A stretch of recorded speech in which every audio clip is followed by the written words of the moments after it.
Hmm. Hmm. Hmm. I'm searching for clues. Clues to the supernatural. But could this have a ghost in it? Nah. What about this? Could this have a spirit in it? Nah. Eureka! I think I found it. What be this? A time-traveling globe, is it? Well, sure. I mean, look at this. Look at this. It's Africa, and it's the USSR and Persia. Oh, wait. Look at all these dents and scratches and signs of age. It's just old. Oh well. So just how does one go about finding the supernatural? A few months ago, Sean McDowell had Lee Strobel on to tell the audience just that. Let's have a listen and see if they can help us find something supernatural. Let's have a chat.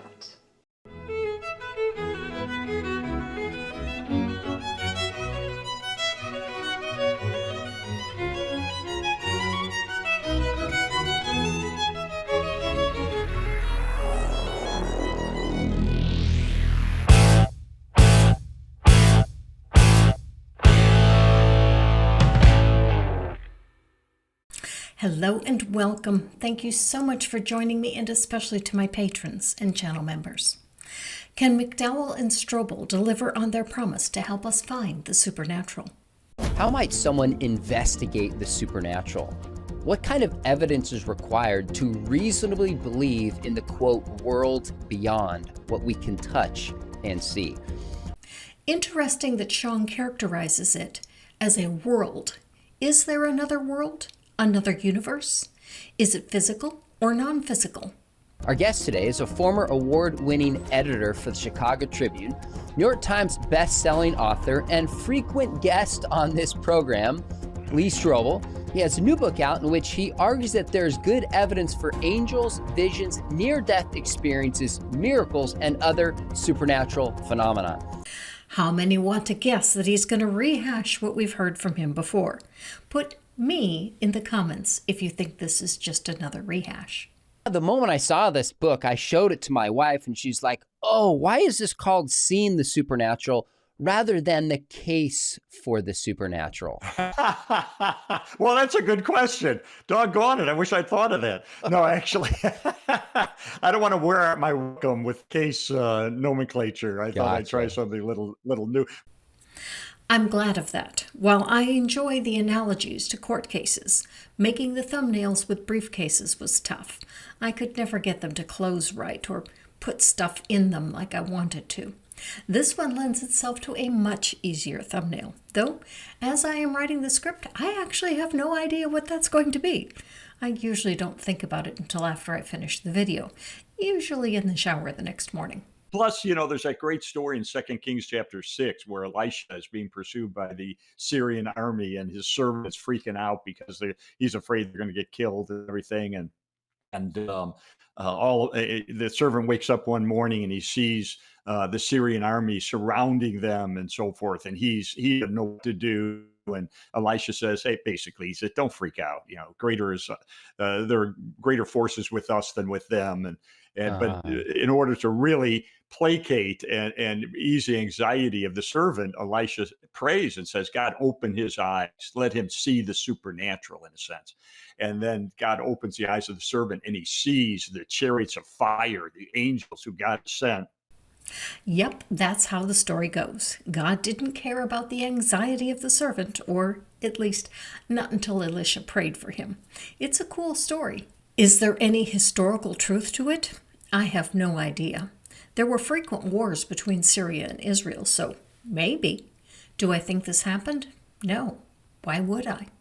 To protect them. So I love that God opened the eyes of that servant to see the supernatural and to and through that to bolster his courage, to bolster his faith, to remind him of the love and protection of God. And so I just love that he got that opportunity to actually see the supernatural. So that's why I chose the title. Cool. So if God wants humans to see the supernatural, why don't we see it? Why not reveal it to all of us? Lee, 15 years ago, I had my first public debate with this high school teacher who's a PhD, and I prepped for months. And I can't remember. I remember that. Oh, you saw that. Interesting. Well, it was the day before that morning, my mom shared that passage with me from 2 Kings chapter 6, and it was exactly what I needed to hear. Yep, she couldn't be with you to hold your hand, so she gave you the next best thing. The idea that someone else, an invisible someone, was with you. Very like the magic feather that the crows give to Dumbo. You want to make the elephant fly, don't you? Well, just use the magic feather. But of course, he eventually finds out that the feather wasn't magic at all. It was him all along. Think Sean will ever come to realize this? Think Sean will ever discover that there never was a God helping him, nor did he ever let a God down in anything he did? That the supernatural realm is real. Now, there's a lot of people sitting here going, I'm not convinced. I don't buy it. Let's talk to them. Cool. They're going to talk to us in this show. So why now in your journey, and why now culturally a book on seeing the supernatural? I think the cultural moment is appropriate for this. 8 out of 10 Americans believe that there is something beyond the physical world. Translation. This is popular. I should be able to sell a lot of books if I choose this topic. So there's a lot of agreement on that, but what is that other world, and how do we know? And you see a lot of wacky stuff online and on television and on YouTube about just crazy stuff that people claim is true about the supernatural realm. True. So how would one go about determining if any of those claims are true? And I think we're seeing a moment in which a lot of the new atheists is passing away. And people are looking for something beyond the idea that there is no God, there is no thing beyond the material world. I can assure you, Mr. Strobel, the passing of 2 of the 4 horsemen of atheism doesn't have atheists looking for anything else. We are not now looking for a God because Hitchens and Dennett were not our gods. We don't need gods just because they are gone. Just because they helped us to see why we don't need gods and why the belief in gods would be more harmful than beneficial would not send us scrambling to find gods in their absence. As to whether or not there exists anything beyond the material world, atheists have always been divided on that point, even while Hitchens and Dennett lived. I became an atheist too late to really get to know these men. I have read one of Hitchens' books, but I know very little of Dennett. Why would I look for a God because he died? And I think they're hungry to find out. Is there really something? Is this all there is? Or is there a life beyond this? Is there a world and a realm beyond this? I can't speak for all atheists as we are not a homogeneous group, but no hunger here. I don't need a God. This world here is good enough for me. I've had a good enough life that I don't need another one.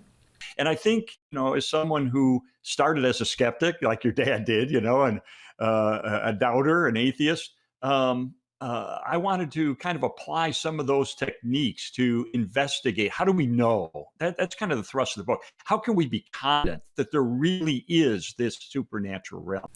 Great question. Can you in fact claim to know this? Do you know this, or is it something that you just have faith in? If you know this, what need is there of faith? If this is something that you believe in on faith, then you do not know. This bears repeating. If you know this, what need is there of faith? If this is something that you believe in on faith, then you do not know. That angels really exist, that demons really exist, that there is a heaven, that there is a hell. And so I was kind of looking for things beyond just stories, but documented cases, documented miracles published in peer-reviewed secular medical journals. That would be good to have. If you did have more than stories, one would think that we would have heard them by now. After all, your God is supposed to have been around for eternity past, and Jesus is supposed to have made an appearance 2,000 years ago. One would think that if this kind of evidence existed, we would not just now be hearing isolated claims about it 2,000 years later. Things like that I could really communicate to people who are me, skeptics, but also Christians who. Mean skeptics? What do you suppose he means by that? Or did he say, to me, skeptics? It's hard to tell. There was a glitch in the audio there, and the transcript wasn't helpful either. Who, even though they believe that there's a supernatural world, sometimes there's that reservation they have. It's like, yeah, sure, I kind of believe it, but they're not totally convinced, just like that servant until he had his eyes opened up. I get that. As a believer, I was 100% convinced that there was a heaven and a hell.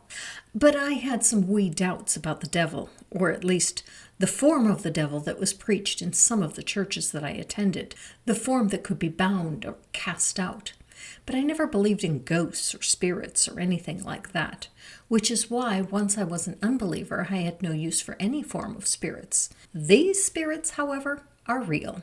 I was going through it again last night, and one story I stopped, Lee, and I read it to my wife, and I got goosebumps, and I literally almost got a tear. I thought, oh my goodness. Wait, Lee just told us that the point was to go beyond the stories. He's supposed to be giving us documented evidence, peer-reviewed papers, not just stories. I'm going to skip the story, as it's about a family member of a certain person that recently died that I don't care to talk about. Popularity out of it comes to them at a cost, and then near-death experiences that people see a former twin, it's enough to pause and say something's going on. Now, we're going to come back to how we investigate the supernatural and at what point we say this is reasonable, there's a case here. This is the tail end of the story that I skipped, but Sean is telling us that it isn't limited to the one case that Strobel alluded to. And when I looked it up, it's sufficiently common to have a name and its own support group. It's called lost twin syndrome. It happens when one twin is absorbed during pregnancy, often by the other twin, or one twin dies at birth. Somehow the surviving twin has impressions of, or feelings of the loss of the other twin. This is remarkable, but I don't see it as evidence of the supernatural. There are a number of natural explanations for it. Though none of us have memories of being in the womb, who is to say that we did not feel sensations? Anti-abortionists, which Sean and Lee are, remind us that the unborn can react to stimuli at about 25 weeks. Who is to say that a fetus does not also have feelings of another person that is with them in the womb? A person whose loss they can feel. It certainly is an interesting story, but what would be the purpose of a supernatural being telling a person that they had a twin that they lost? From what I'm reading, these people feel a terrible sense of loss or incompleteness. What possible purpose would a God have in supernaturally communicating to a person information that will make them feel badly? If the Christian God were real and believing in the Christian God were the most important thing in the world, why not tell them about himself? Or if he can't do that, at least convey something useful. If the people need a supernatural intervention to feel this pain, would it not be better to hold off telling them such information? Let them wait until they get to the afterlife and then can have a joyous reunion with the deceased twin. If the point is to prove to the surviving twin that God is real, one would think that God could do better, be a little less obscure. Does God want to be known or doesn't he? And if he does, why choose such an imprecise way to communicate? And if he doesn't want to be known, why do this at all? Personally, if God has to cause some people pain to reveal himself, then not only is he lacking in communication skills, he's not worth knowing. But I want to read you a line from your book that I think if a skeptic read this, they'd probably say, Lee, you're crazy. Okay, everyone, let's get ready to say it. Here's what you wrote. You said the supernatural realm is as real as the physical world you see all around you, maybe even more so. Lee, you're crazy.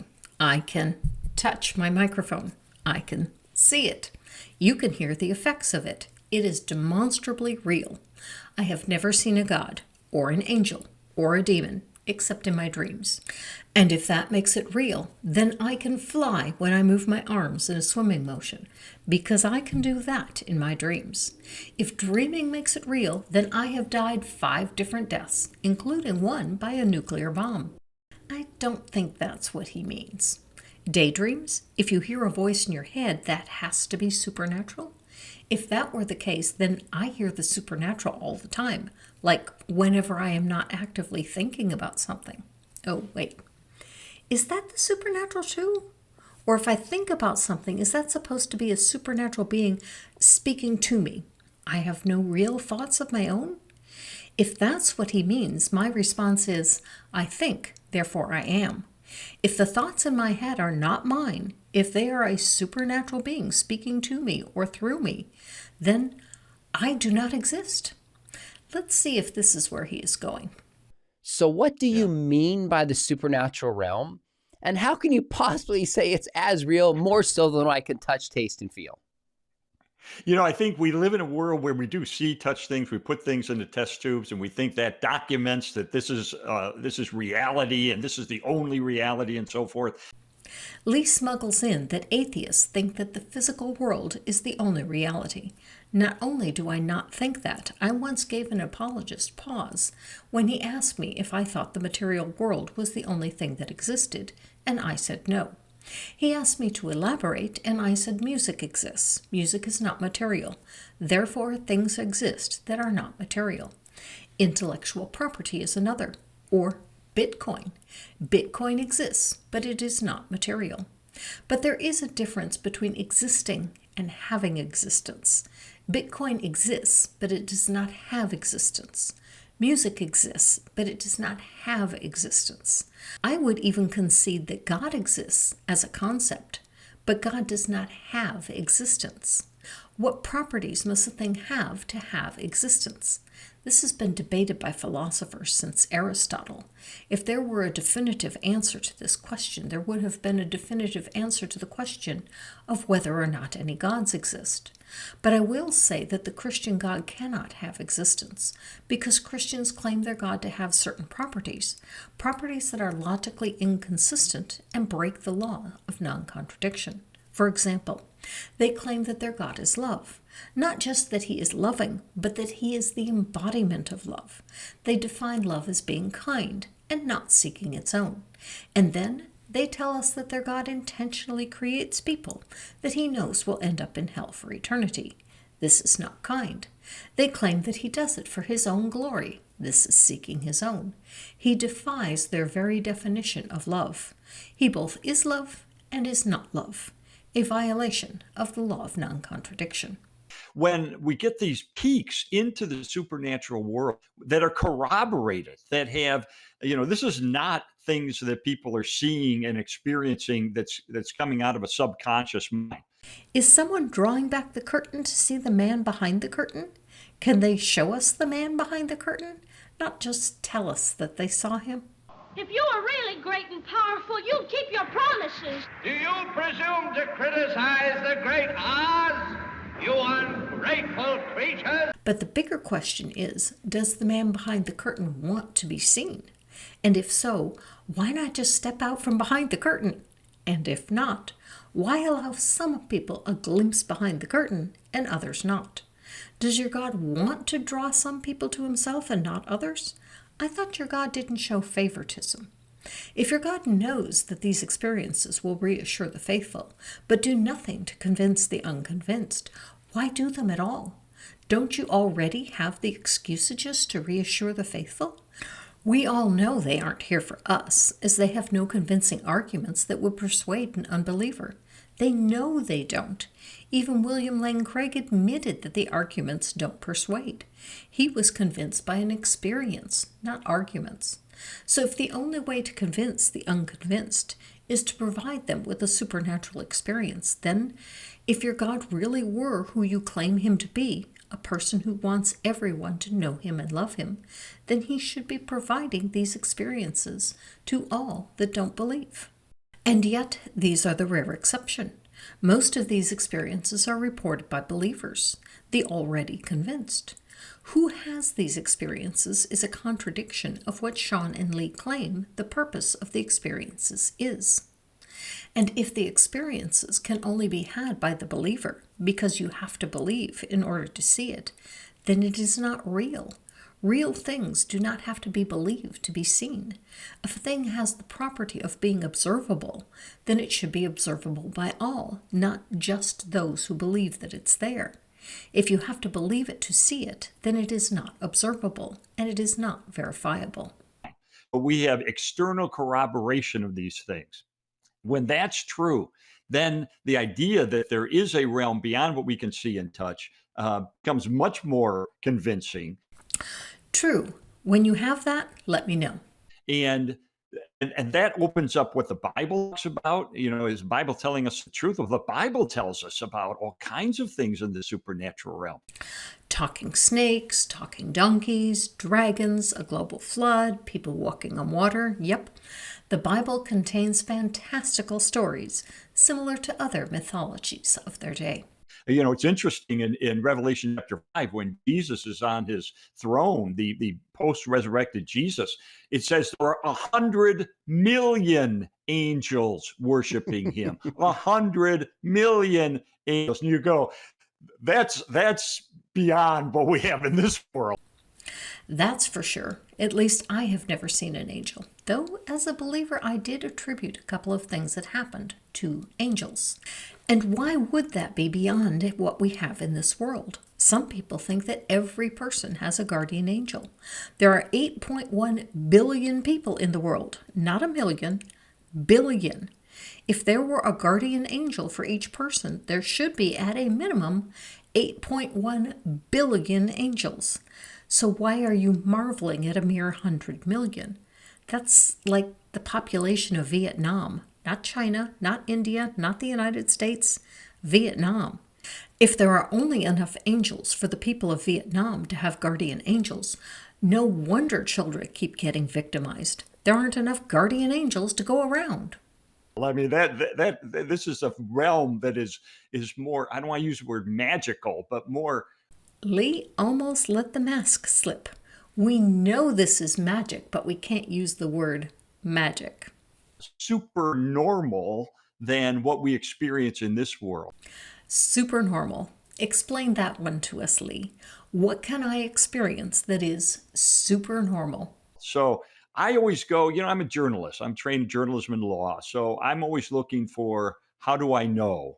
What's the corroboration? Could this be something that is just a product of wishful thinking or dementia? That's a good start. Perfect. So convince me that this is possible for me to experience, and that if I do, it is real. It isn't you telling me what to see. Or all these possibilities. Well, when you look at studies that have been done, when you look at studies that have been done into the miraculous that are published in peer-reviewed scientific secular medical journals that are scientifically rigorous studies that indicate something from beyond this world is influencing our realm. Cool. Produce that. When you look at the pre-death visions that people have, and how one study of 3,000 of those indicated that these are not hallucinations, they're not fantasies, they're not memories caused by grief, they're not projections of the subconscious mind, they're not products of an overactive imagination, but there is external corroboration of them. There is external corroboration that people have these experiences. There is external corroboration that people report seeing things, and that family members report the deceased having relayed an experience. Yes, there is external corroboration that people have near-death experiences. What we don't have is evidence that these experiences are supernatural. This is a God of the gaps argument. If we have no explanation for why these things happen, then a God must have done it. I don't want proof of the unexplainable. I want proof of the supernatural. These are not the same thing. When we looked at mystical dreams that take place in the Islamic world, this is a phenomenon that's sweeping the countries that are closed to the gospel. And yet Jesus' dreams are happening among Muslims, but they're not products of people's subjective, subconscious minds. How do we know? One site claims that 25% of Muslims that convert to Christianity say they had a dream or vision like this. Another claims it's closer to 40%. How many people is that? It's hard to say. There are no stats on how many Muslims converted to Christianity last year. This site claims that 6 million Muslims in Africa convert to Christianity every year. It claims that this has been going on since 2001. So in Africa, there should have been 144 million conversions from Muslim to Christianity in Africa since 2001. Is Christianity growing in Africa? It is, but as this and other articles point out, it isn't about conversions, it's about birth rate. Christianity is growing in sub-Saharan Africa, which has a much higher birth rate than Northern Africa, but Islam is growing faster. If Jesus is appearing in dreams and visions for Muslim people, he's not doing it fast enough to outpace the growth of Islam.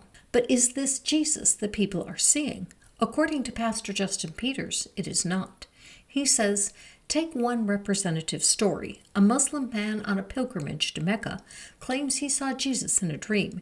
Jesus touched his forehead and heart and told him, "You belong to me. You have been saved. Follow me." The man says he abandoned his pilgrimage and decided to follow the voice in his dream.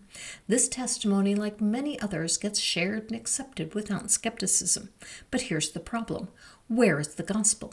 There's no mention of the man's sin, his guilt before a holy God, the substitutionary atonement of Christ, his death and resurrection, or the demand for repentance and faith. Without those, there is no gospel.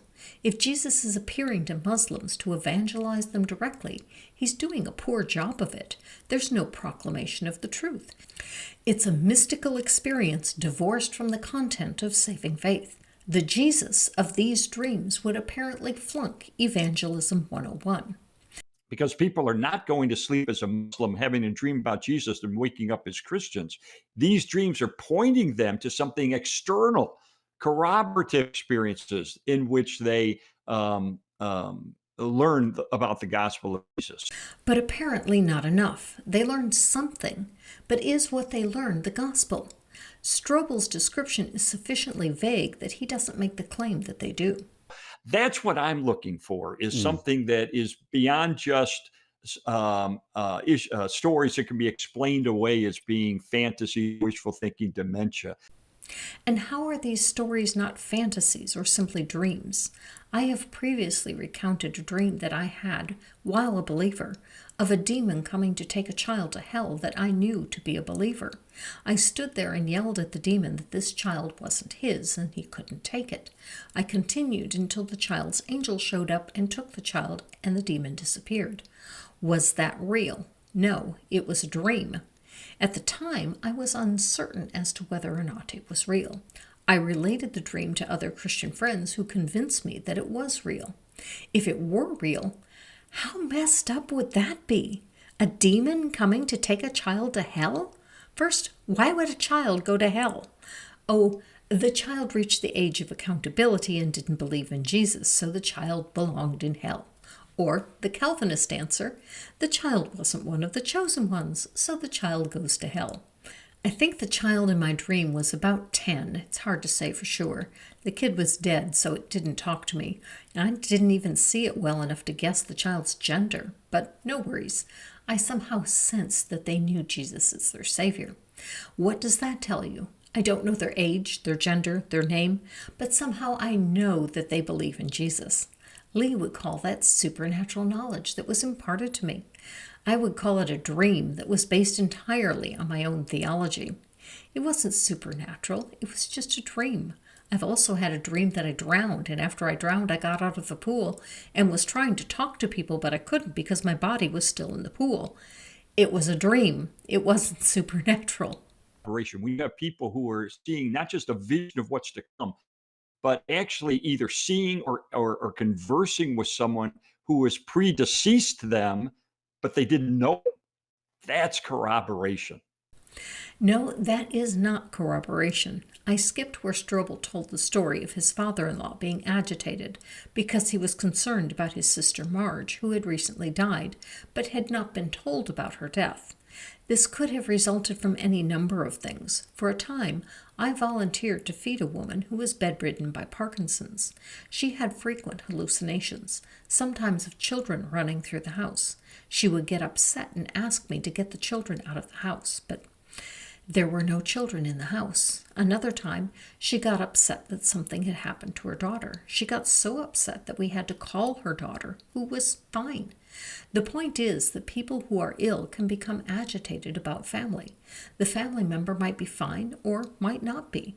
But if we were to count the number of times that a person was agitated over a family member that turned out to be fine, and over the number that turned out to have died or become ill or had some other tragic situation, it would probably be even. I can't say for sure. Strobel will only count the hits and not the misses.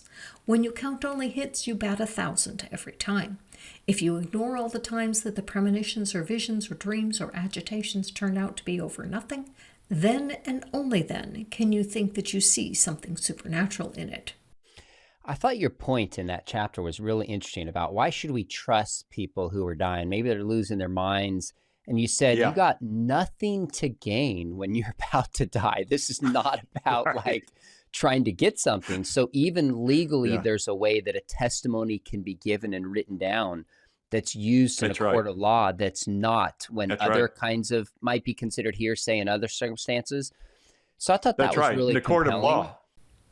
It's true that deathbed testimony is an exception to the hearsay rule, but that's because when the rules were written, it was believed that most people won't tell a lie while they are dying and about to meet their maker. But as more and more of us have no belief in a maker to meet, I am not sure that this logic holds anymore, but the rule has never been changed, so it stands. But even if the testimony is unlikely to be a lie, this doesn't make the testimony any more likely to be true. I have never for a moment thought that such feelings while agitated were lies. Just because something isn't true doesn't mean that it's a lie.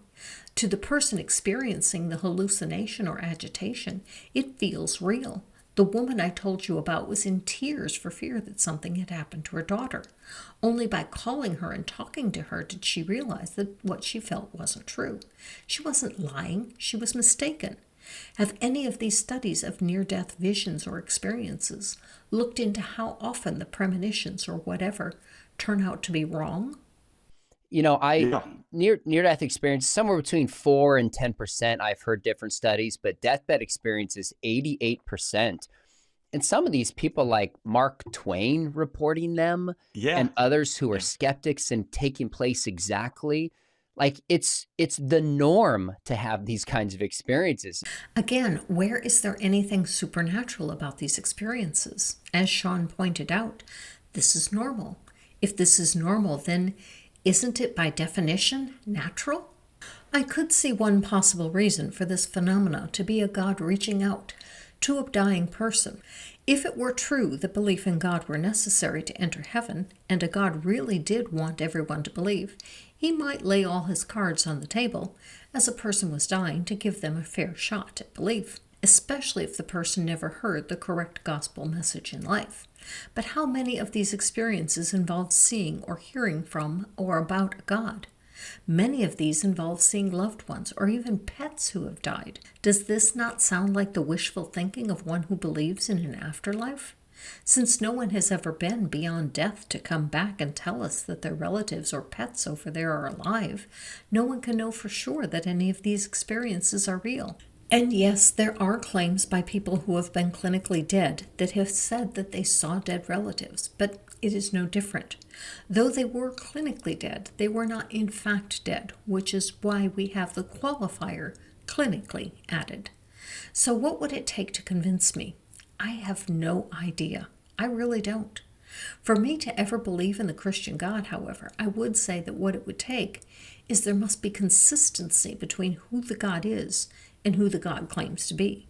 As long as the God makes contradictory claims about himself, I cannot believe that this God exists. That humans would concoct contradictory claims about gods makes far more sense than that an omniscient being is unable to reveal himself in a consistent manner. So we need to shift the dialogue. Now, before we push into how we investigate this, for me, we sometimes just think of the supernatural like angels, deathbed visions, miracles. But even if there were not the kind of evidence you're laying out in this book, I would still believe in the supernatural, because the supernatural is that which is above or beyond nature. Morality is not natural. Behaviors might be, but the kind of oughts and commandments of how we should believe is not material. Note how Sean shifted the definition midpoint. He defined supernatural to be that which is above and beyond nature, but then he shifts that to that which is not material. If he were right that anything immaterial is supernatural, then Bitcoin is supernatural. Maybe I should try selling gold paving bricks in heaven with your name on them for $100 apiece. No one would ever be able to claim that they didn't get their engraved brick. It's in heaven. I would be selling a supernatural product. Think anyone would buy it? Consciousness is not material.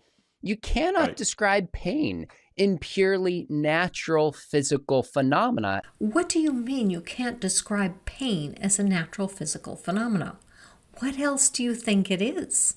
A stimuli is experienced by a pain receptor in the body. The signal is sent to the brain, and the brain decides how to react to the stimuli. If the stimulus is you stepped on a tack, you remove the tack from your foot. If the stimulus is a stick from a vaccination, you wait patiently until the vaccination is complete. It is entirely a natural phenomena that has been studied and detailed in each step. Surely Sean isn't going to argue that pain is supernatural, is he?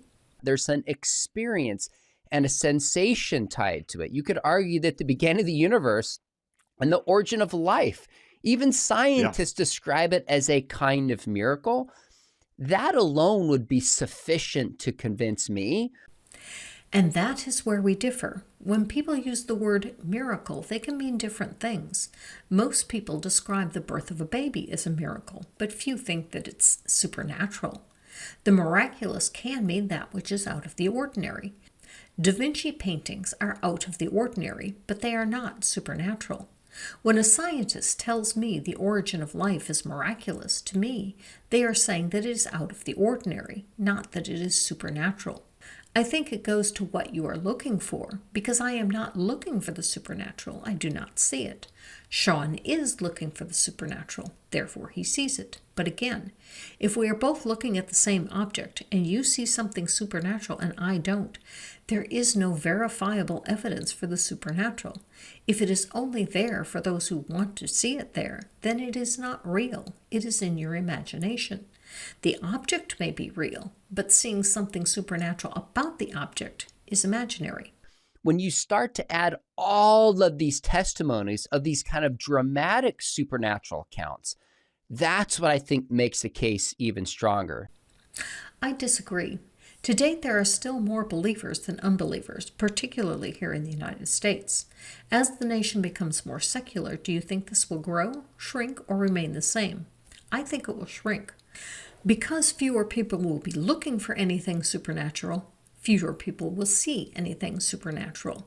If it were real, this would not be the case. But I cannot back this with any study. I am predicting that this is something that will be discovered in the future. Now, let me ask you this if I can. How do you investigate the supernatural? Like, what does this look like? Because we often hear, I think it goes back to Sagan, that extraordinary claims require extraordinary evidence. What is a reasonable explanation that maybe even a skeptic would say, okay, I disagree with your conclusions, but that's a fair way to approach this? Excellent question, Sean. Yeah, I first of all, I think it's not a reasonable test to say that extraordinary claims require extraordinary evidence. It's just not true. Of course it's true. If you claim you own a dog, that's an ordinary claim. I will simply take your word for it. If you claim that you own a dragon, I want extraordinary evidence. If your evidence is this picture of a dragon, I would not accept it. This is just a picture of a dragon. It isn't evidence that you own this or that it is at your house. Now, this would be evidence, a picture of the dragon at your house. But I know that this isn't, in fact, evidence that Lee owns a dragon, as I made this picture myself. With Photoshop, or in my case 3D Paint, one can make all kinds of pictures of things that aren't real. AI will make them for you as well, far faster than I made this one. And for the record, this is not Lee Strobel's house. It's a random picture of a house that I found on the internet. The point is, it's easy to fake evidence of things these days. When one makes an extraordinary claim, one absolutely needs extraordinary evidence to back the claim. You yourselves were even talking about this earlier when you spoke of documentation in medical journals, verified testimonies, peer-reviewed papers. No one would need a peer-reviewed paper to back the claim that they recovered from a cold. If your coworker said that they were feeling better following sick leave, you wouldn't demand a peer-reviewed paper to back her claim, would you? So if you're going to have peer-reviewed papers to back your claims, then you are already admitting that extraordinary evidence is needed to back these claims. Or is this your way of weaseling out of producing the peer-reviewed papers that you implied earlier that you had? Future Granny breaking in to mention that they never do produce any peer-reviewed papers to back their claims of finding the supernatural. Extraordinary claims require sufficient evidence. What I mean by that, and I use this illustration in the book, I said if I am told that a spaceship just landed in Washington D.C. on the in front of the White House, a spaceship landed. Well, that would be an extraordinary event, right? But I would believe it if I had credible sources reporting this, if I had reliable news media reporting it, I had eyewitness accounts and so forth. Then that's sufficient to establish that something incredible has taken place. That's fair, but sufficient is in the mind of the beholder. If you want an example of a person who will not accept a fact despite being given overwhelming data, even from sources that she claims to trust, listen to this video where Dean Withers tries to convince a MAGA that Trump has been convicted of 34 felonies, despite it being reported in news sources that she says that she trusts, and producing the very papers that she claims will convince her. She remains unconvinced. The point is that being hyper-skeptical is not an atheist characteristic. It is a characteristic of either one who is convinced of one's position to the point where one will not even look at the evidence, like Ken Ham, or the person showing the evidence just thinks it to be sufficient, and that her interlocutor is being hyper-skeptical when she is not. He is being reasonable, and the evidence is just insufficient.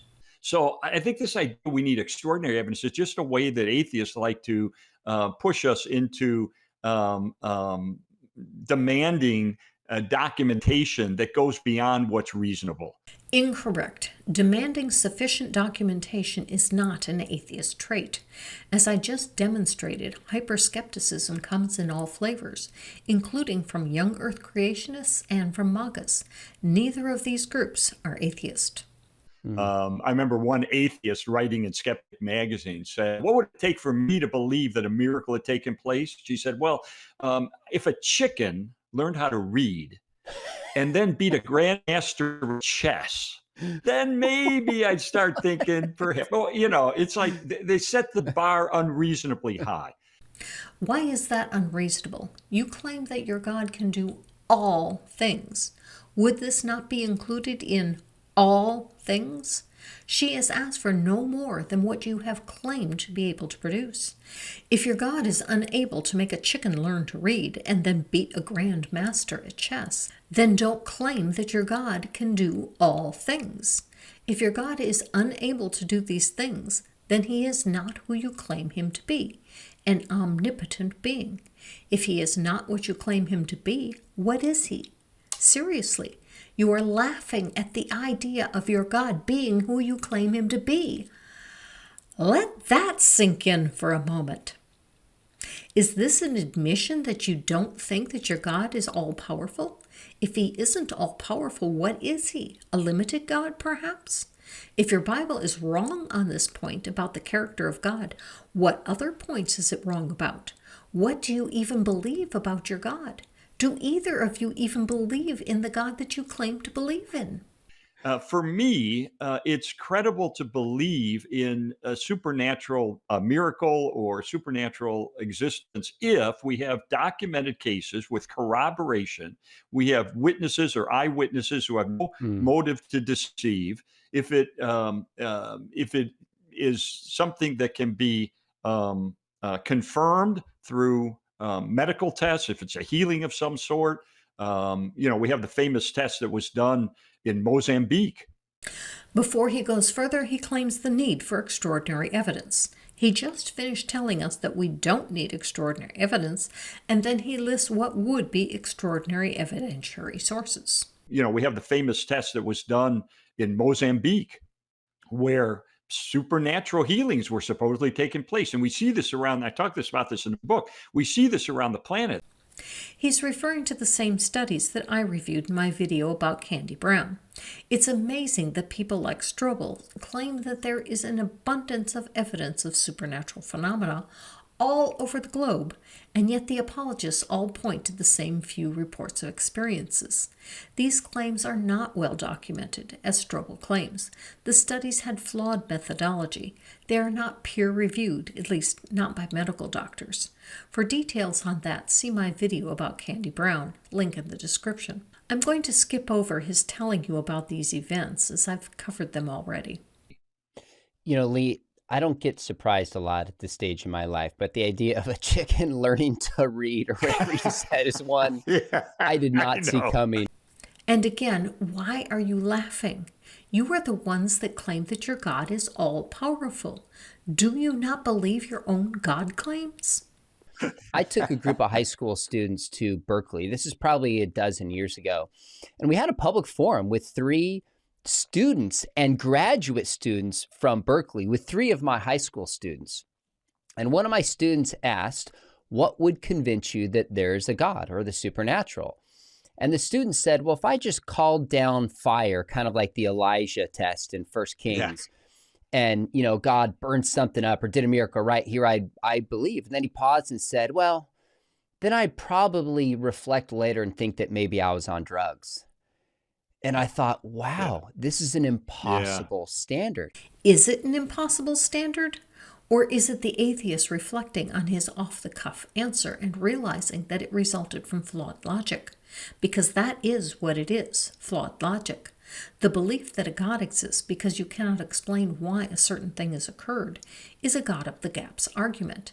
To demand that an atheist tell you what event could occur that would convince them that a God exists, short of a personal experience, is to demand that the atheist also engage in God-of-the-gaps reasoning. If there was a thing that I could see that upon seeing it I concluded that a God must exist, I would also be engaging in God-of-the-gaps reasoning. I saw this extraordinary thing, therefore God. The only exception to this rule would be to see God himself. If there is a God that wants me to know him, then yes, this God must reveal himself, not a trick, not a supernatural phenomena, but himself. For me to believe in a God with a revelation of anything less than the God himself is to ask me to engage in flawed reasoning. In the past, I have said that to believe in God, I would not need a personal appearance by the God himself. I was wrong. To ask for anything less is to engage in flawed reasoning. Now, does that mean that I would need to see the God with my own eyes? No. I could experience God in another way, and that would be sufficient. But I would have to have a way of knowing that what I was experiencing was a God. And how would I know that? I have no idea. But if there really was an all-powerful, all-knowing God out there, this God should have the intelligence to know how to do that and the ability to carry it out. And if you find it laughable that I would require this level of evidence, that's only because you accepted so much less. And if you accepted so much less, such as a belief in God because someone saw their dead sister just before they died, are you sure that your God is real? Or was your father-in-law just thinking about his sister as he died? Did Sean and Lee tell us how to find the supernatural? Or did they tell us why they see the supernatural in things that they cannot explain? Do they have a good reason to believe in their God? Or are their God beliefs grounded in faulty reasoning? Sean and Lee, you invite me to engage in logical fallacies and cannot understand why I decline your invitation. When you can explain why you believe without resorting to fallacious reasoning, then we will be ready to talk. I am only halfway through the video. If there is anything worth talking about in the rest of it, which I have not seen as of yet, I'll come back another day with part 2. But until then, live your life.